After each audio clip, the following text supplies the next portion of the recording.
25 years ago today, one of my favorite games was first released, laying the groundwork for one of Konami's most successful and recognizable franchises, although to some this might not come as a surprise.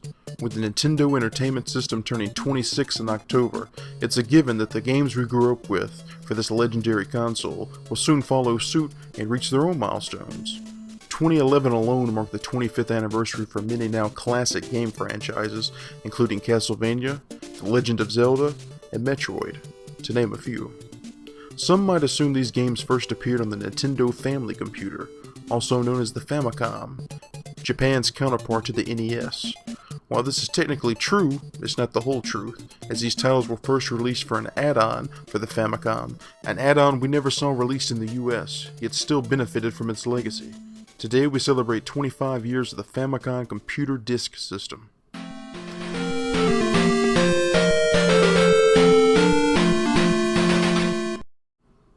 The year is 1986. The Famicom was released 3 years prior, and the NES was 1 year into its lifespan, capturing the imagination of American gamers and making the video game crash in 1983 a hazy memory.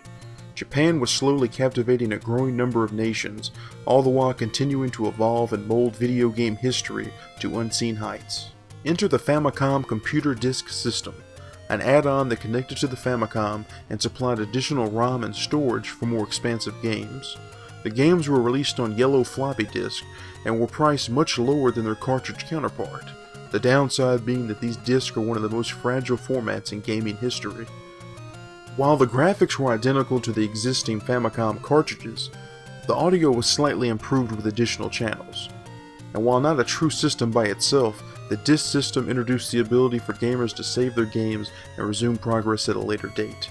Not only was this groundbreaking to the Nintendo audience, it also opened the doors for more complex style of games to be developed, such as one of the system's launch titles, The Legend of Zelda. A year and a half later, The Legend of Zelda was first released in the United States with a backup battery to save game progress, the first of its kind. Technology was continuing to grow at a rapid rate, and cartridges now had the ability to save game data on their own, and a US release for the disc system seemed more and more unlikely, and never saw the light of day. However, the system continued to make history. Starting in early 1987, Nintendo would hold 4 competitions exclusive for the disk system, and these games could be played by anyone from the comfort of their own home. And which you can consider an early template for online gaming, Nintendo released specific games for these contests. Unlike the traditional disc, these were blue and actually contained dust protectors. The games had an option that allowed players to record their best scores as well as their personal information. Players could then take their game discs to local retailers and send the information directly to Nintendo via the disc fax, designed specifically for this console. Players could resubmit high scores numerous times as long as they were entered before the given deadline.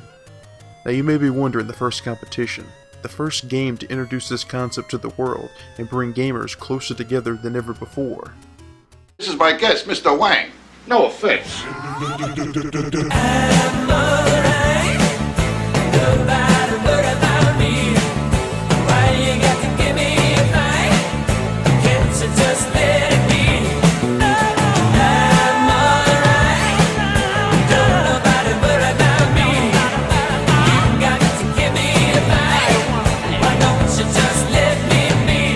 Golf Japan Course was the first competition game released and features golf courses modeled after actual courses in Japan.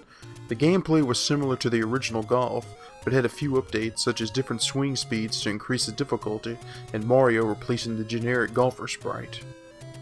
After the competition was over, Nintendo held random drawings and awarded players with a limited gold version of Golf Japan Course that included a special 19th hole only available on this disc. The top 100 players with the best scores received their gold disc and a custom wooden case with a golden instruction booklet. The remaining players received theirs in a custom plastic case in the shape of a discun, the Famicom Disk System's official mascot. Although a number was never released, judging from the other competition's prize numbers, it is said that 10,000 of these discs exist. While rewarding the top players with extra benefits is expected and overall justified, the fact that these prizes were awarded at random and gave everyone a fair chance made this event much more memorable. Hey, everybody! We're all gonna get laid! But this was only the beginning. Advertised from the start was mention of the next event, Golf US Course, obviously featuring US model golf courses. And like most stereotypical American ventures, this game was bigger and better. Dropping all the classic golf formula, Nintendo went with a more 3D approach. Multiple screens and landscapes spiced things up so gamers wouldn't feel like they were buying the same game over and over again. Much like Japan Course, a gold version of the game was sent to the winners, including the top players earning extra benefits.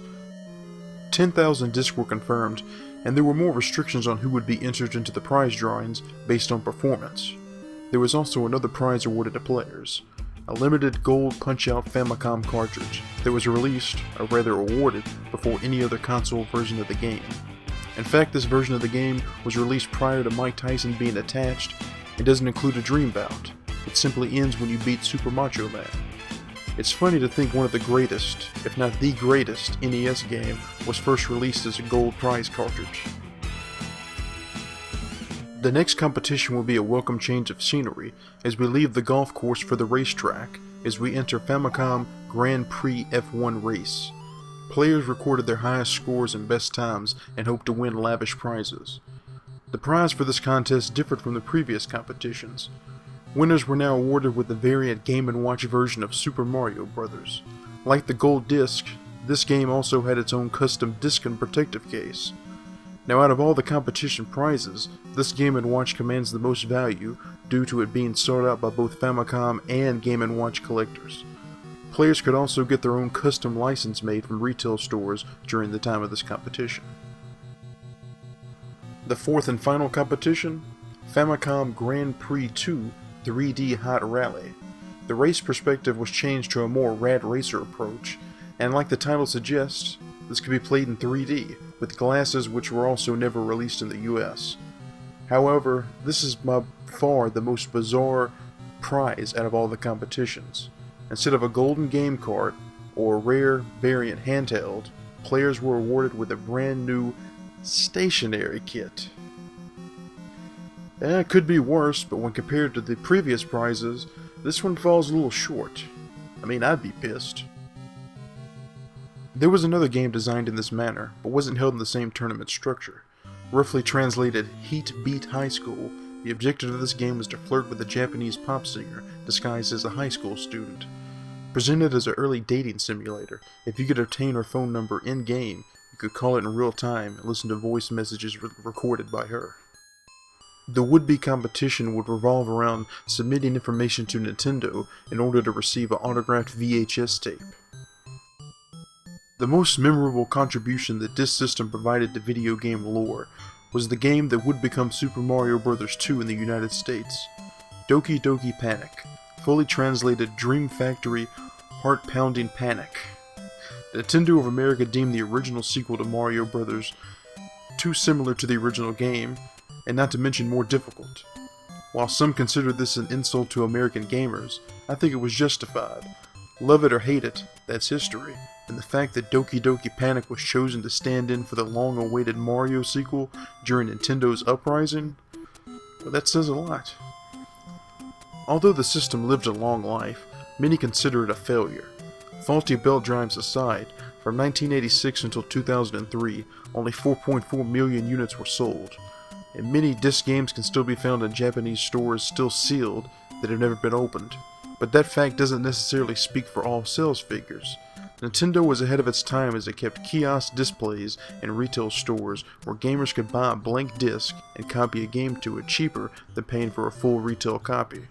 And when they were done with that title, they could simply return the same disc to the same store unit, erase the current game, and copy a brand new one on it, all at a discount. Imagine taking a blank DVD to Redbox machines and quickly burning a new movie on the same disc every visit.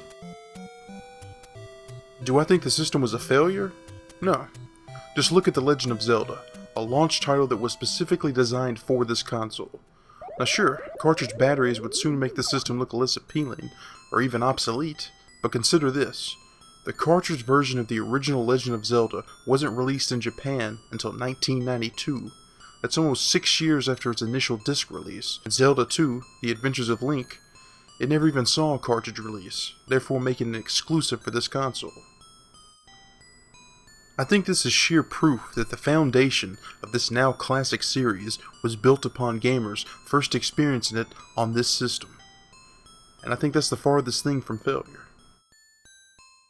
夢が遅れるディスクシステム